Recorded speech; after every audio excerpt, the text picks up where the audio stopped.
എൻ്റെ ആദ്യത്തെ നാടകമായിരുന്നു സ്ത്രീ ഞാൻ എഴുതിയത്. അപ്പോൾ അന്ന് ഈ നാടക ലോകത്ത് എന്താണെന്ന് വെച്ചാൽ ഈ നായകന്മാർ പാടിയേ തീരും. അവൻ അംഗഭംഗമുള്ളവനായാലും ശരി, കണ്ണുകൊട്ടനായാലും ശരി, പല്ലുന്തിവനായാലും ശരി, മൂക്ക് പതുങ്ങിയാലും ശരി, അവിടെ പ്രശ്നമേ ഇല്ല. നല്ലവണ്ണം പാടണം, അവന് നായകന്റെ വേഷം കൊടുക്കും. അങ്ങനെ നൂറ്റാണ്ട് കാലമായിട്ടുള്ളൊരു കീഴ്വഴക്കമാണ്. അതുപോലെ തന്നെ ഹാർമോണിസ്റ്റ് ചവിട്ടർമോണിയം ഇട്ടുകൊണ്ട് രംഗത്തിന്റെ ഒരു കാൽ ഭാഗം അവൻ അപഹരിക്കണം. അന്നൊക്കെ മൈക്കില്ലല്ലോ, മൈക്കില്ല, ഉറച്ചു പാടണം, അങ്ങ് അറ്റത്തിരിക്കുന്നവന് കേൾക്കണം. അതുകൊണ്ട് നല്ല കണ്ഠം, വളരെ ശക്തിയുള്ള തൊണ്ടയുള്ളവനെ അന്ന് വിളിക്കുള്ളൂ.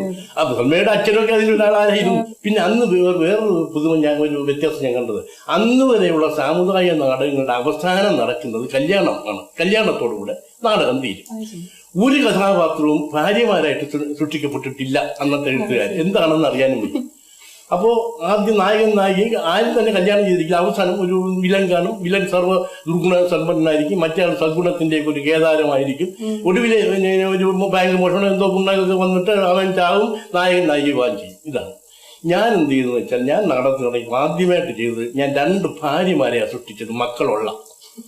അപ്പോൾ കല്യാണം ആവശ്യമില്ല. കല്യാണം കഴിഞ്ഞിട്ട് കഥ എങ്ങനെ കൊണ്ടുപോകാമെന്ന് അറിയാൻ വയ്യാത്തതുകൊണ്ടോ അതോ അന്നത്തെ എഴുത്തുകാർ അതിനെപ്പറ്റി സങ്കല്പിക്കാത്തതുകൊണ്ടോ എന്തോ ആയിരിക്കും അങ്ങനെ ഒരു സംഭവം ഉണ്ടായിട്ടില്ല. അതൊന്ന്. രണ്ടാമത് ഞാൻ ചെയ്തത്, ഈ ഹാർമോണിസ്റ്റിനെയും മൃദംഗക്കാരനെയും പിടിച്ച് തിരശ്ശീലയ്ക്ക് അകത്താക്കി അവരെ പുറത്തേ കാണിച്ചില്ല. അപ്പോൾ എത്രയോ വർഷം കൊണ്ട് നിലവിലിരിക്കുന്ന ഒരു സമ്പ്രദായം ഞാൻ എടുത്തു മാറ്റി ഒരു പ്രഭാതത്തിൽ.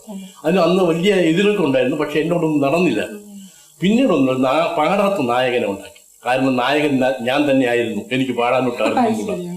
അങ്ങനെ സംഭാഷണത്തിൽ കൂടി ഞാൻ ആളുകളെ വളരെ ആകർഷിച്ചു. സ്ത്രീ എന്നുള്ളത് ഒരു മനഃശാസ്ത്രപരമായ നാടകമായിരുന്നു. അത് ഇന്നും കളിച്ചാലും അതിനൊരു പുതുമയുണ്ട്.